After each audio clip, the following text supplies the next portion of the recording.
The question is using binomial theorem prove that 6 raised to the power n minus 5n always leaves the remainder 1 when divided by 25. So let's see how we are going to solve the given problem. तो चलिए शुरू करते हैं. तो first of all मैं आपको एक बार question के पार्ट को एक्सप्लेन कर देता हूं कि ये क्वेश्चन है क्या. आपको एक एक्सप्रेशन गिवन है which is 6 raise to the power n minus 5n.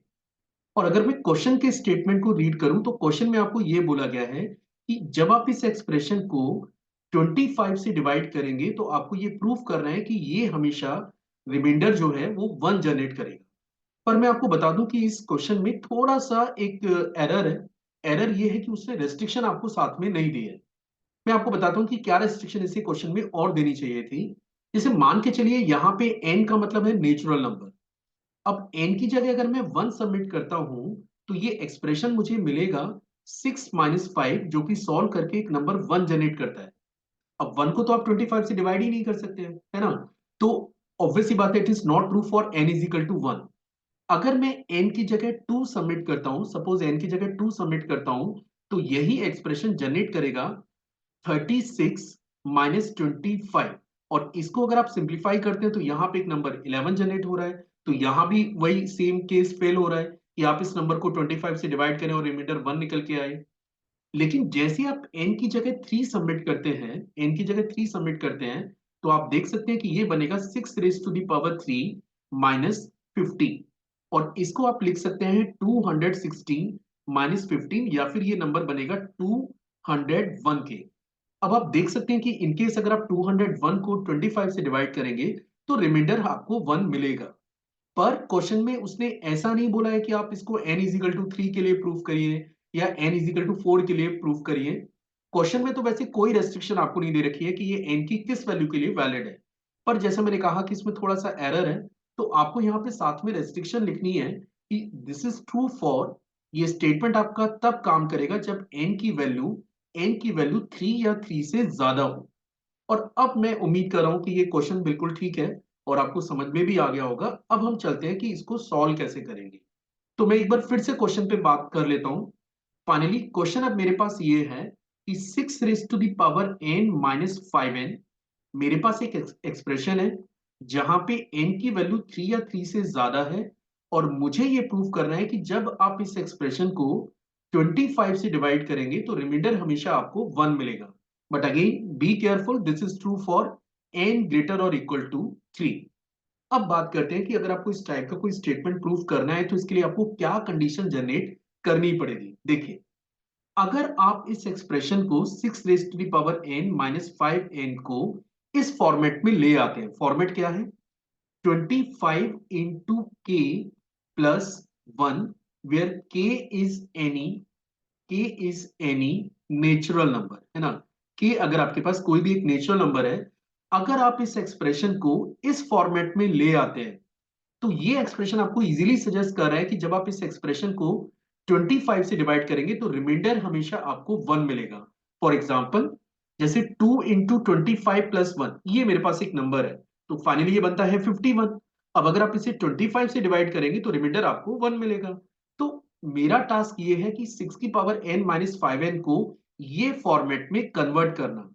अगर मैं इसको इस फॉर्म में ले आया तो मैं इजीली कमेंट कर पाऊंगा कि फिर जब आप इसे 25 से डिवाइड करेंगे तो रिमाइंडर हमेशा आपको 1 ही मिलने जा रहा है.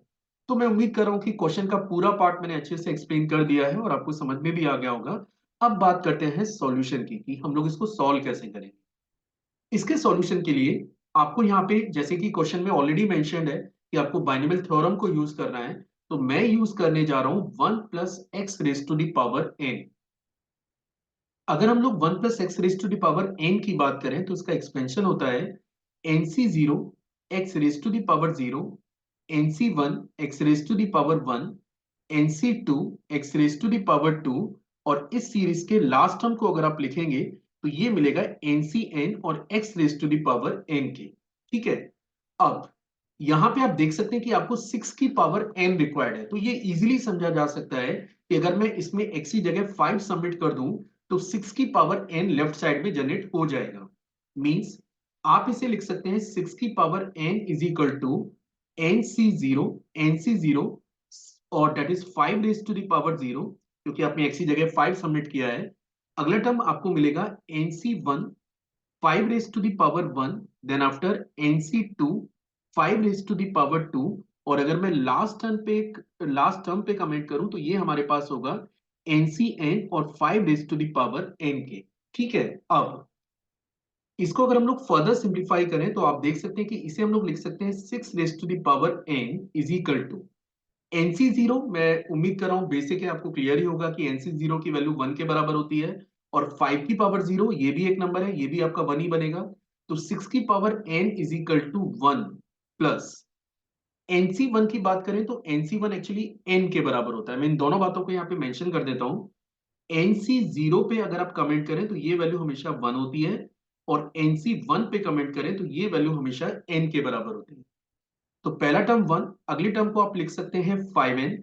इसके बाद आप देख सकते हैं कि 5 का स्क्वायर ये 25 बनेगा, तो ये बनेगा 25 इंटू NC2। इसके बाद अगला टर्म बनेगा 125 इंटू NC3, क्योंकि अगले टर्म में होगा NC3 into 5 raise to the power 3। Similarly जब आप लास्ट टर्म पे मूव करेंगे तो ये बनेगा NCN, वैसे ये 1 के बराबर होता है, और साथ में 5 raise to the power n के।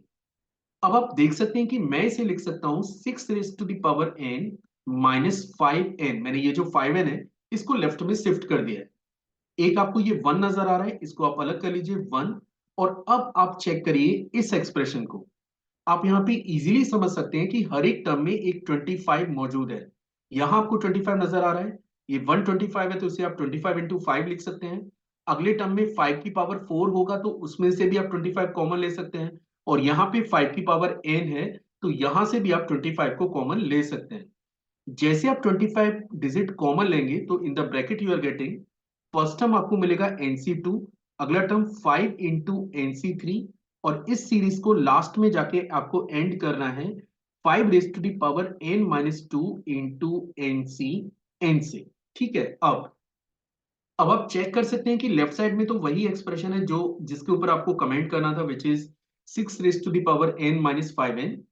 एक आपको 1 नजर आना स्टार्ट हो गया है, क्योंकि मैंने कहा था कि हमें प्रूफ करना है 1 प्लस 25 इंटू के का फॉर्मेट, है ना।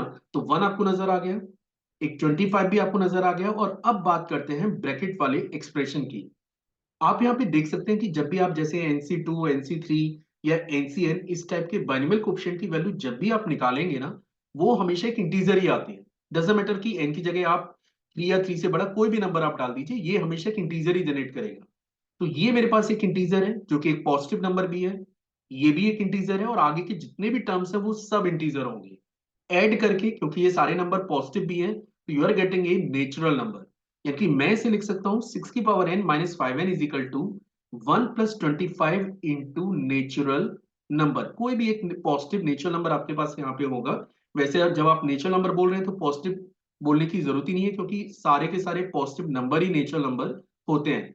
तो मैंने स्टार्टिंग में आपको बताया था कि अगर मैं आपको ये एक्सप्रेशन प्रूफ कर दूं, which is 6 raised to the power n minus 5n is your 25 into k, where k is any natural number, plus 1, then we can comment कि जब भी आप इस एक्सप्रेशन को 25 से डिवाइड करेंगे तो रिमाइंडर हमेशा आपको 1 मिलेगा। पर अगेन वो रेस्ट्रिक्शन आपको ध्यान रखनी कि n is greater equal to 3 के लिए केवल ये स्टेटमेंट ट्रू है।